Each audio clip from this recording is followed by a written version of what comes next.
Hi, this is Ilma Art Studio photograph for today, and that's a landscape that has a lot of cloud formation, and I like the blue and the white contrast in this landscape. Check my website at my studio at my web. Check my website and check more of my photographs at ilmaarts.com. That's ILMAARTS.com. Hi, how are you today? We finally got the spring day today, and hopefully the snow will all be gone. There's still, quite a bit of snow, and hopefully that will melt soon.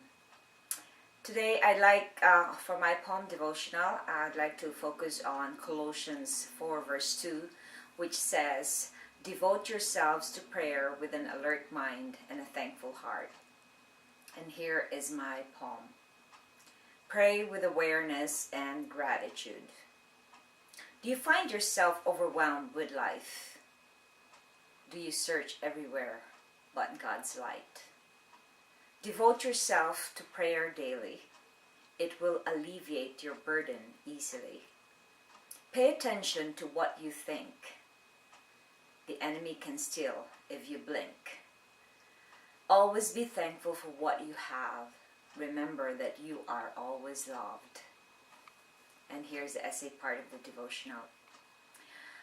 Many people depend too much on their own strength to make it through life.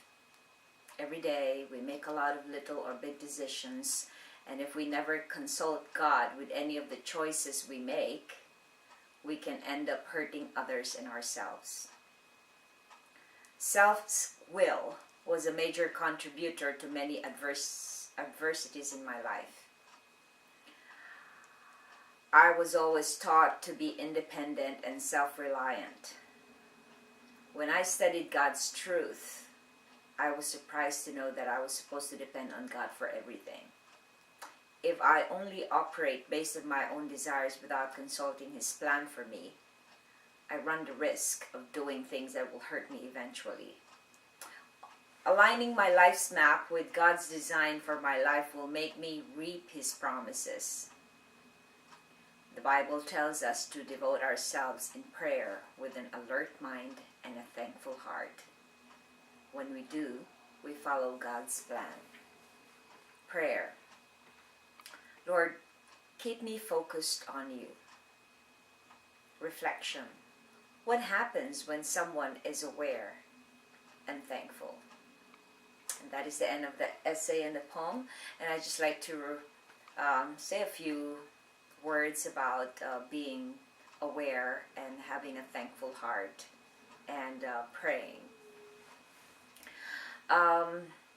I think that the Holy Spirit has really been at me since I was little. I couldn't remember a day since I was 7 that I didn't pray every day. And somehow that, even if I made very many wrong decisions and I wasn't guided, and I was, I went through a lot of pain in my life, still, the praying every day has given me strength. And the praying every day has given me an awareness of what is happening, even at the most low points of my life. Even I was at the bottom of the pit. Even if I did so many sins that, you will never imagine that I did. But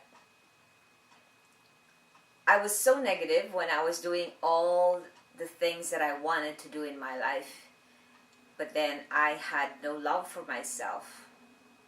So it was really hard to be in a relationship when you don't love yourself, because what can you give if you don't love yourself? You have to love first yourself, and that is the only way that you can give love, if you have love for yourself, or if you know God's love loves you so much. So at the lowest point of my life, the Holy Spirit actually helped me through a book that I read in my 20s. It's called Positive Thinking, by Norman Vincent Peale, and I didn't even know that he was Christian then. But somehow that book has transformed my mind into coming up with a thank you diary. So I had a thank you diary since I was 20, so that's about 30 years of thank you diary.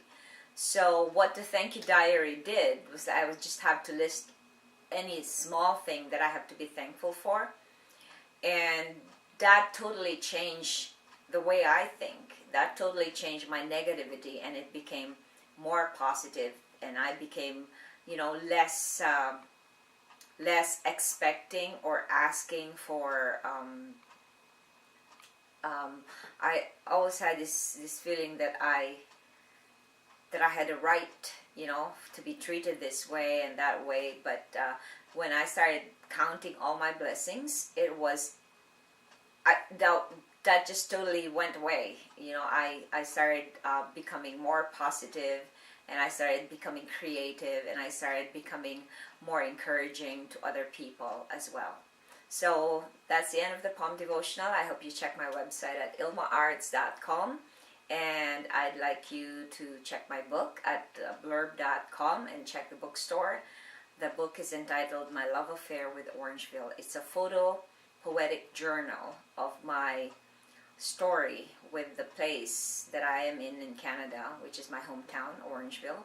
So I'd like you to see how beautiful where I live. And I've been showing you some of the photographs every day, and most of them are taken in the Orangeville area. So have a blessed day, and thanks for watching.